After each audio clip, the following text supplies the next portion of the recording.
बजा रहा हूँ। एक एक बहुत गांव का एक लड़का था। उसका सपना था कि वो आईआईटी पढ़े। उसने आईआईटी के लिए पढ़ाई की, आईआईटी में जाके पढ़े, उसका सपना था। तो उसने आईआईटी के लिए खूब सारी मेहनत की, खूब पढ़ाई की, है ना, दिन रात एक कर दिया और फिर अल्टीमेटली वो सफल हुआ। सॉरी, यहाँ पर मुझे जो बात बोलनी है वो उस बच्चे के लिए बोलनी है। वो नीट का एस्पिरेंट था। He was an aspirant of NEET, not IIT. He was an aspirant of NEET. और नीट का वो एस्पिरेंट था, उसका मकसद था एक डॉक्टर बनना, क्योंकि जिस गांव में वो रहता था उस गांव में दूर दूर तक कहीं पर भी एक अच्छा अस्पताल, एक अच्छा डॉक्टर अवेलेबल नहीं था। लोगों को बहुत तकलीफ होती थी।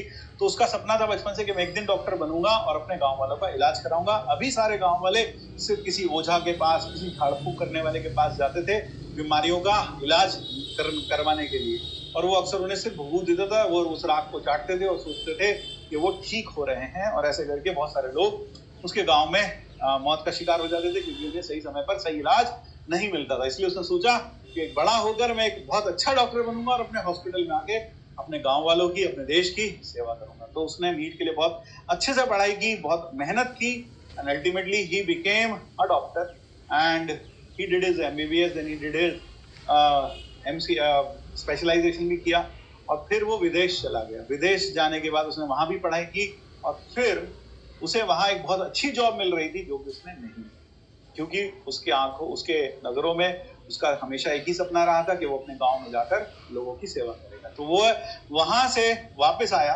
और अपने गांव के लोगों की सेवा करने लगा, डॉक्टर बन गया। वहां उसने एक क्लिनिक खोला छोटा सा, और वहां वह लोगों का इलाज करने लगा। लेकिन उसने थोड़े समय बाद ये पाया कि लोग अभी भी उस पर विश्वास ना करके झाड़ फूक वाले पर ज्यादा विश्वास करते हैं, भभूत वाले पर ज्यादा विश्वास करते हैं, क्योंकि विश्वास उनका शुरू से ऐसे ही लोगों पर था।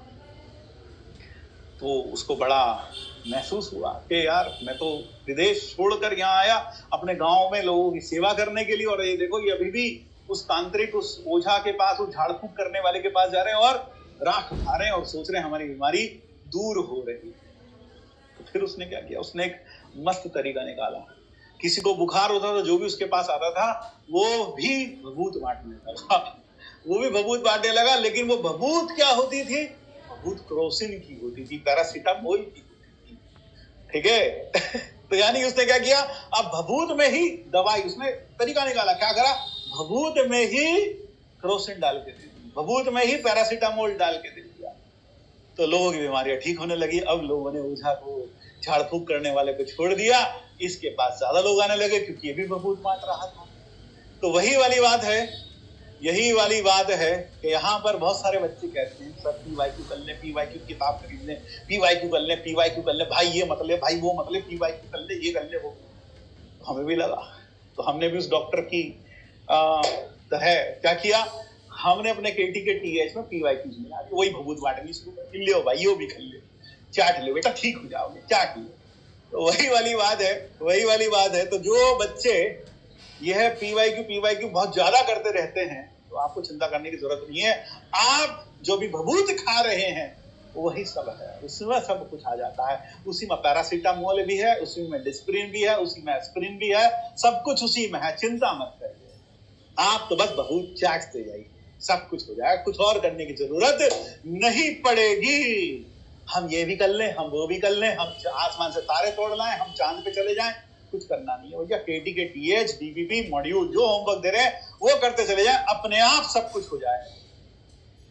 ठीक है भाई, क्लियर है?